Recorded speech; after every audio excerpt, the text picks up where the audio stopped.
বাক্সাৰ মথনগুৰি সমষ্টিৰ উত্তৰ বাৰাপেটা শিৱ মন্দিৰলৈ 2 লাখ টকাৰ চেক প্ৰদান কাৰ্যবাহী সদস্য গৌতম দাসৰ বিটিআৰ দৰ্শন আঁচনিৰ দ্বাৰা সমষ্টিটোৰ ধৰ্মীয় উপাসনাস্থলী উন্নতীকৰণৰ বাবে প্ৰদান কৰা হৈছে এই ধন। শনিবাৰে নিশা মন্দিৰ পৰিচালনা সমিতি আৰু স্থানীয় ৰাইজৰ উপস্থিতিত চেকখন প্ৰদান কৰে বিটিআৰৰ কাৰ্যবাহী সদস্য গৌতম দাসে। উল্লেখ্য যে মথনগুৰি সমষ্টিত সৰ্বমুঠ 26টা ধৰ্মীয় উপাসনাস্থলীলৈ 2 লাখ টকাকৈ চেক প্ৰদান কৰিছে কাৰ্যবাহী সদস্যগৰাকীয়ে।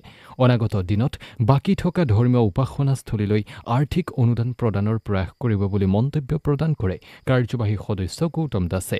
চেক প্ৰদানৰ কাৰ্যসূচীত বিটিআৰৰ কাৰ্যবাহী সদস্যগৰাকীক সংগ দিয়ে মথনগুৰি সমষ্টিৰ TLCCৰ সভাপতি বিনয় বৈশ্যই।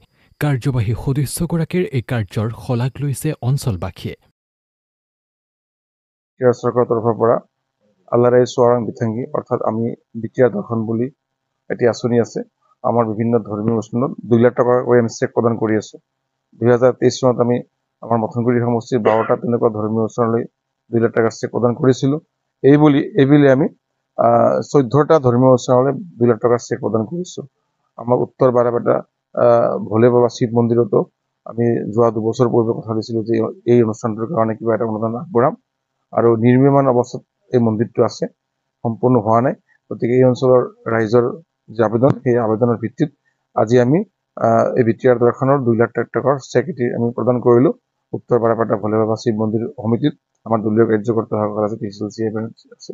ঠিক তেনেকে আজি আমি হাউলি আঞ্চলিক বাথৌ মন্দিৰ, যি আমাৰ গণকপাৰাত বাথৌ মন্দিৰ এটি আছে, হাউলি আঞ্চলিক বাথৌ মন্দিৰতো আমি 2 লাখ টকাৰ চেক এটি প্ৰদান কৰিছো এই মন্দিৰৰ নিৰ্মাণ কৰাৰ বাবে।